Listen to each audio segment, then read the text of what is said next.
10 on your side follow-up now. After a developer raised questions about the vote that squashed plans to build an arena at the Oceanfront. City Council voted 8-3 to support that project in October. That was one vote short of the number needed to pass. Well, now the developer says maybe 9 votes weren't needed after all. Our Deanna LeBlanc spoke to Mayor Will Sessoms about the new questions being raised here. Right, Laura and Stephanie, Mayor Will Sessoms has long supported bringing an arena to the Oceanfront. He was one of those 8 yes votes, but as we said, 9 were needed. That's called a supermajority. The developer who got turned down says maybe a simple majority of 6 votes was actually all it should have taken.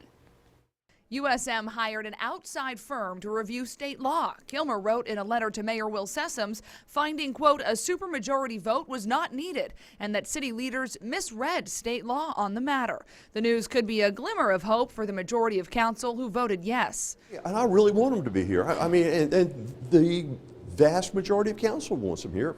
Regrettably, it's a 9-vote requirement out of 11. We got 8 votes out of 11 to support this, which makes it even tougher not to be able to do it.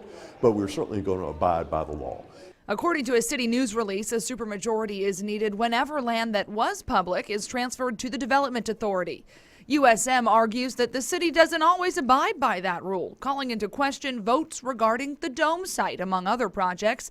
Mayor Sessoms isn't sure of that logic. No, because each situation is different. You know, like you can go back and see in some of those, the property was originally owned by the Development Authority. So if it's the Development Authority is a different set of rules from the city.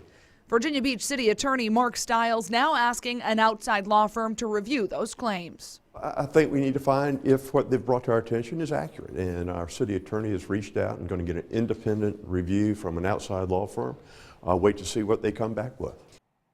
And Mayor Sessoms says if this independent law firm now hired by the city to review all of this cannot come to a firm decision, he's not opposed to sending the issue right up the chain to the Attorney General. I'm Deanna LeBlanc, 10 on your side.